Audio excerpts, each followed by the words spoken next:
Ahojte, vítajte pri ďalšom videu, ktorého témou je grafomotorika. Nebojte sa, nebudem vás zaťažovať žiadnymi poučkami, tých je dnes na internete už naozaj veľa. Poďme sa rovno pozrieť na produkty, ktoré som vybrala. Ak máte dieťa okolo 1 roka a chceli by ste s ním začať tvoriť, okrem hrubých pasteliek a veľkého papiera môžete kľudne zvoliť aj takéto pečiatky, ktoré podporujú dlaňový úchop, ktorý práve dieťa v tomto veku má. Ja som vybrala tieto pečiatky s domácimi zvieratkami. Ak s pečiatkovaním iba začíname, vyberte si jedno zvieratko a naučte sa ten princíp otlačiť pečiatku najskôr do podušky a na papier. Kľudne prizvite aj staršieho súrodenca, pretože tieto pečiatky robia veľké obrázky, ktoré sa dajú veľmi pekne vymalovať. Ak chceme začať kresliť s našimi najmenšími deťmi, ideálne je, keď kreslia v stoji. A práve na to môžeme využiť túto tabuľu. Dieťa, keď kreslí v stoji, zapája úplne iné svaly, ako keď sedí, a my práve tieto chceme rozcvičiť ako prvé. Dieťa má pred sebou veľkú plochu, na ktorú môže čarbať, využíva teda celý priestor a ruka prekračuje stredovú os tela, čo je jedna z veľmi dôležitých vecí, ktoré dieťa potrebuje rozcvičiť. Zapája tak obe mozgové hemisféry a tiež sa mu rozvíja dominantná ruka.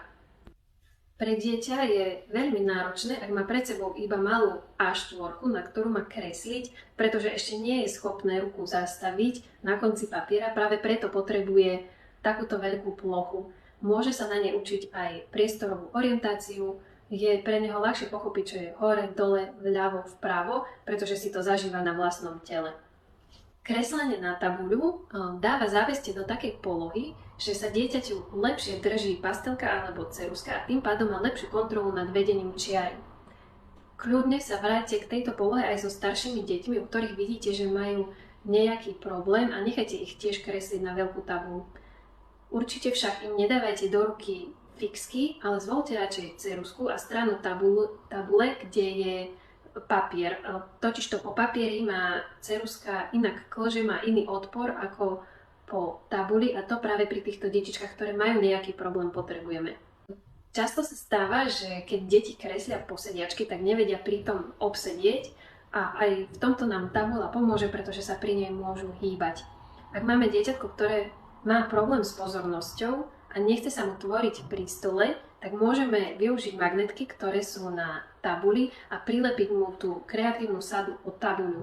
Ak chceme do tejto aktivity zapojiť aj čo najviac pohybu, tie guličky, ktoré sa na tie jednotlivé obrázky lepia, môžete dieťaťu poschovávať po byte a najskôr mu vybijeme energiu tým, že bude tie guličky hľadať. Keď už ich nájde, môže si ich postupne na tabuli lepiť na tieto obrázky a bude mať tak hotové obrázky, ktoré si kľudne môže aj zavesiť na stenu.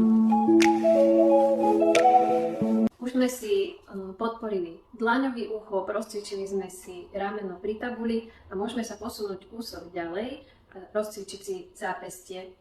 Najlepšie rozcvičíme grafomotoriku deťom tak, keď ich pustíme do kuchyne, kde môžu s nami variť a kde sa zapájajú do bežného života. Pustíme ich umývať okná alebo pracovať s náradím.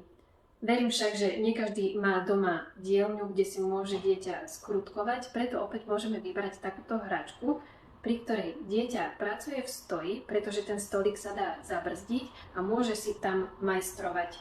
Pri zápestie si dieťa pri tejto aktivite rozcvičí naozaj pri každom náradi, ktoré bude používať. Ako vidíte, grafomotoriku nemusíme trénovať iba za stolom s pracovnými listami, ale môžeme na to zvoliť rôzne hračky a pre dieťa je to potom veľká zábava.